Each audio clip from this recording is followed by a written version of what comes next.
Did you say hi to Carl when you got here? Excuse me? Did you say hi to Carl when you got here? Who's Carl? Don't know who that is. Don't know who that is. When the team makes moves, do they talk to you now because you're the captain and the player? Are you involved in that stuff? Okay. So this is how we're going to start the year. This is how we're going to start the year. Alright boys, welcome back to another video. Knicks Daily here. Today we're going to be reacting to Jalen Brunson's Media Day conference. We are going to get into every single player, but we're starting off with the star of this team. My biggest overall takeaway that Brunson said is that it's a business. His dad, of course, played in the league for, what was it, like 7-8 different cities. So he knew early on that, nothing is ever really the same. Julius Randle ends up being traded. DiVincenzo ends up being traded, one of my favorite players on the team. Brunson's groomsman, one of his best friends, a guy that he loves. Randle opened Brunson with open arms, as Brunson said, and I'm paraphrasing everything he said. That was my biggest overall takeaway, guys, is that this is a business. To the Knicks, they realized that, hey, look, yeah, I feel very highly of these guys, but they know at any moment, any second, that they can be traded. And that's exactly what happened. I certainly didn't expect Julius Randle to be moved. I actually posted something saying just a month and a half ago that the Knicks have just no interest in trading Julius Randle and that they feel very highly of him. Now, there was something I left out of that, and that's on me. I've got to be better. The thing that I left out was unless they get a serious upgrade. I didn't say serious upgrade because I was like, there's no way they're going to trade Randle. We're not getting a serious upgrade. Well, we did. We packaged DiVincenzo, a protected first, and Keita Bates-Diop to get Karl-Anthony Towns. So that's pretty crazy. Brunson, he also just talked about how the Knicks need to take this one day at a time. They can't think about Game 7 against Indiana, and they can't think about the future. They just need to think of the present. And I think that can apply to any person's life, right? I mean, yeah, there's going to be people watching this that are kids, people watching this that are my age, people watching this that are older. You might be 65. I don't know. But we all need to be thinking about this day, which is why we're talking about Media Day, because it was today, right? Yeah, I made a video earlier talking about the NBA is nervous about the Knicks. I'm going to be talking all the time about winning a championship. But we all know that winning a championship starts with right now and putting in the work before the games start. And of course, after the games too, getting extra shots up. I mean, winning a championship is so difficult. That's why basically every single year, a new team is going to the NBA Finals, and I expect that to be the same this year. I do think that the Knicks have what it takes to win the championship, but we've got to get to that point, right? And it starts right now. In terms of everything else that Brunson said, I mean, it was just strictly business. Like I mentioned earlier, he was answering questions very seriously, very confidently, and he also added in a sense of humor, calling Josh Hart a bully and teasing the media, being like, we're starting this already. And Brunson, he said it best, summer's over, man. I've got a candle behind me. It's pumpkin spice. Summer is over. I love fall, and fall means Knicks basketball starting. So I'm all here for it, guys. Let's move on to the next player, and that is going to be Mikal Bridges. Yeah, I like Cat, man. Just played against him for years and really stretched the floor, and you forget until you really stand next to him and play, because he's always been playing the four. It's just how tall he is. I decided to write notes this time. I feel like I'm back in college again as a journalist. But so he was asked about him and OG being the best 1-2 defensive punch, and he absolutely believes that that's very realistic. So do I. So do I imagine pretty much every person listening right now. OG, I think he's the most versatile defender in basketball. He can take a mediocre defense and turn it into number one. He's that good. His relationship with Josh Hart is probably the funniest thing of the whole entire conference. I'm all about winning a championship, all about winning, of course, as a fan of this team. But just to see his jokes about Hart and him being a bully when he got onto campus and him being intimidating the Hart, just the whole thing's funny. I think Mikal's got a goofy personality. I think Josh Hart does as well.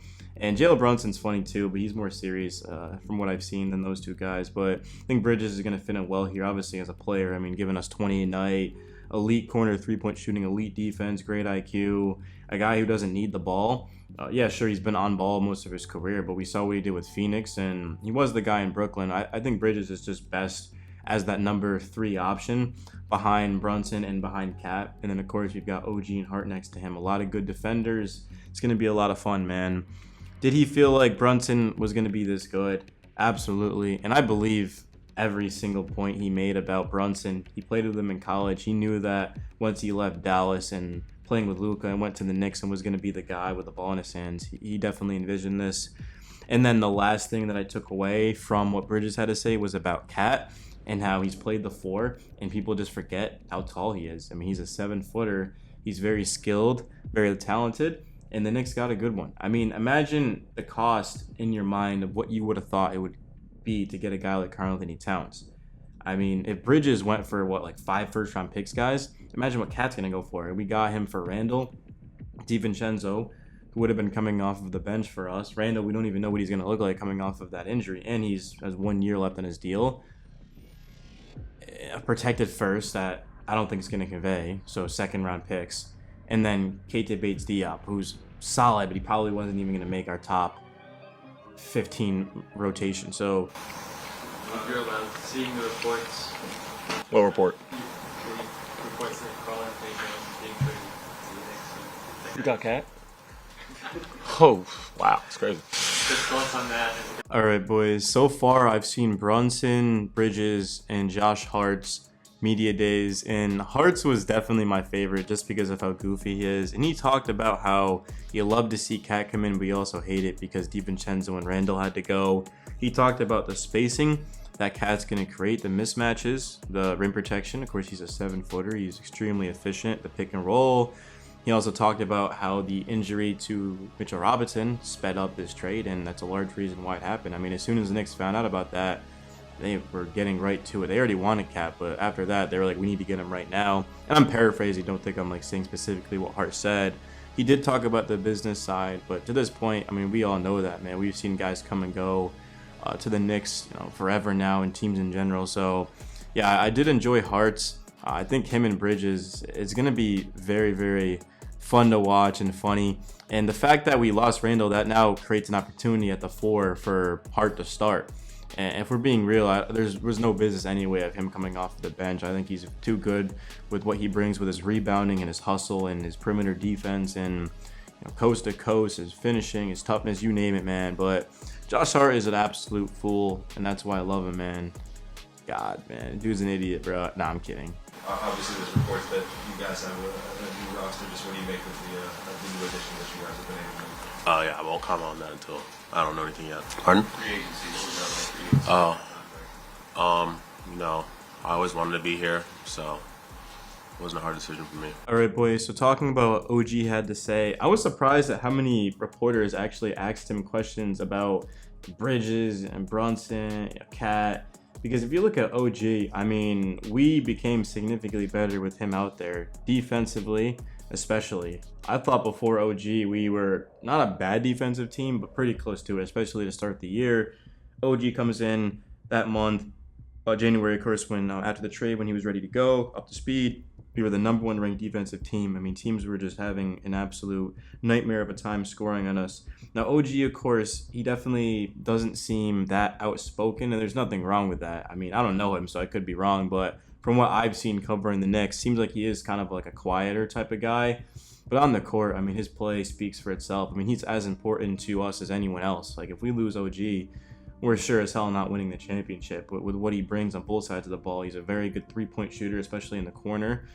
He can get to the basket, and Coach Tibbs did draw up some plays for him. He's got a lot of talent, a lot of ability, and I cannot wait to see what he does for us in a full season. He just needs to stay healthy because he's very similar to Mitch. I don't think he's ever had a fully healthy year, to be honest with you. But certainly, guys, last but not least, let's get into head coach Tom Thibodeau. Assuming you saw the reports about Karl-Anthony Towns trade, is there something you can say about that? Can't comment on it. What's it like to have a roster switch up, or potentially switch up so soon? I can't comment on it. You can't comment on a trade. Can you comment? Talk about what you coach Karl-Anthony Towns, what kind of guy he is. Good try.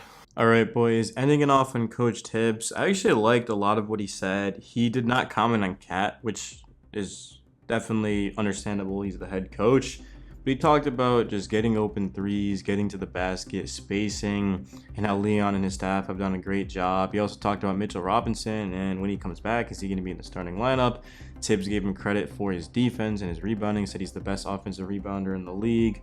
There's a lot to be excited about if you're a New York Knicks fan. He understands how important the team is to the city. It's basically everything. This team, the city's just, they're starving for a championship. It's been so long, 1973. And Tibbs, I did have a short kind of, I'm not going to say go viral, but I had a short takeoff. It was last season, Brunson's first year here. And I was like, man, I'm done with Tibbs. And I was wrong, man. I was wrong. He's done a great job. And yeah, I just love what he brings to this team, man. You could tell he just loves the game of basketball, and he watches a lot of film, and he has his guys ready to play. But Tibbs, the only thing is, use the bench more, because you cannot have guys getting hurt come playoff time again. Gotta give them less minutes. Can't have Josh Hart playing 48 minutes, you know.